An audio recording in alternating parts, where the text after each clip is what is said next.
ಬಂಟ್ವಾಳ ತಾಲೂಕು ಪಂಚಾಯತ್ ಪುರಸಭೆ ಮತ್ತು ಸಮಾಜ ಕಲ್ಯಾಣ ಇಲಾಖೆ ಬಂಟ್ವಾಳ ಇವರ ಸಂಯುಕ್ತ ಆಶ್ರಯದಲ್ಲಿ ಸಂವಿಧಾನ ಶಿಲ್ಪಿ ಭಾರತ ರತ್ನ ಡಾಕ್ಟರ್ ಬಿ.ಆರ್. ಅಂಬೇಡ್ಕರ್ ಅವರ 135ನೇ ಜನ್ಮ ದಿನಾಚರಣೆ ಸಮಾರಂಭ ಬಿಸಿ ರೋಡಿನ ಅಂಬೇಡ್ಕರ್ ಭವನದಲ್ಲಿ ನಡೆಯಿತು. ಕಾರ್ಯಕ್ರಮವನ್ನು ಬಂಟ್ವಾಳ ತಹಶೀಲ್ದಾರ್ ಮಂಜುನಾಥ್ ಜಿ ಅವರು ದೀಪ ಬೆಳಗಿಸಿ ಉದ್ಘಾಟಿಸಿದರು. ಇದೇ ವೇಳೆ ಅತ್ಯಧಿಕ ಅಂಕಗಳನ್ನು ಪಡೆದ ವಿದ್ಯಾರ್ಥಿಗಳನ್ನು ಹಾಗೂ ಸಮುದಾಯದ ಏಳಿಗೆಗಾಗಿ ಶ್ರಮಿಸಿದ 3 ಗಣ್ಯರಾದ ಬೇಬಿ ಮೈರನ್ ಪಾದೆ, ಸತೀಶ್ ಅರಳ, ಸೇಸಪ್ಪ ಬೆದ್ರಕಾಡು ಅವರನ್ನು ಗೌರವಿಸಲಾಯಿತು.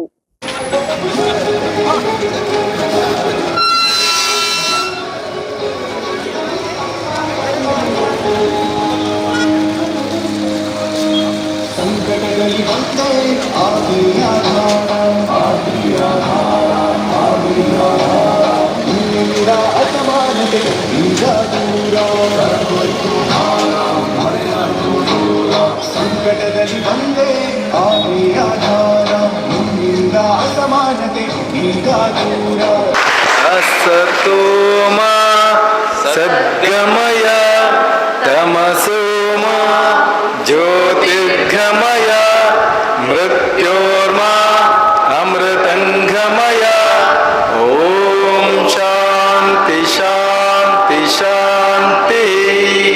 ಡಾಕ್ಟರ್ ಅಂಬೇಡ್ಕರ್ ಅವರು ನಮಗೆಲ್ಲ ಗೊತ್ತಿರುವ ಹಾಗೆ ಶ್ರೇಷ್ಠ ಕಾನೂನು ತಜ್ಞರು, ಆನಂತರ ಸಮಾಜ ಸುಧಾರಕರು, ಬಹಳ ದೊಡ್ಡ ಇಕಾನಮಿಸ್ಟ್.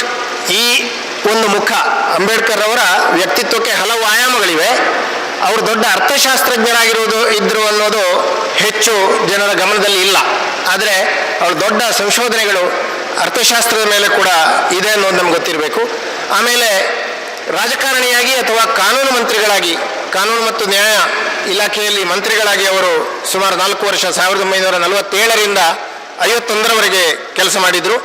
ಮತ್ತು ಎಲ್ಲಕ್ಕಿಂತ ಮುಖ್ಯವಾಗಿ ನಮಗೆಲ್ಲ ಗೊತ್ತಿರುವ ಹಾಗೆ ಡ್ರಾಫ್ಟಿಂಗ್ ಕಮಿಟಿ ಆಫ್ ಕಾನ್ಸ್ಟಿಟ್ಯೂಷನ್, ಭಾರತದ ಸಂವಿಧಾನದ ರಚನಾ ಸಮಿತಿಯ ಅಧ್ಯಕ್ಷರಾಗಿ ಅವರು ಕೊಟ್ಟಂಥ ಕೊಡುಗೆ ಬಹಳ ದೊಡ್ಡದು.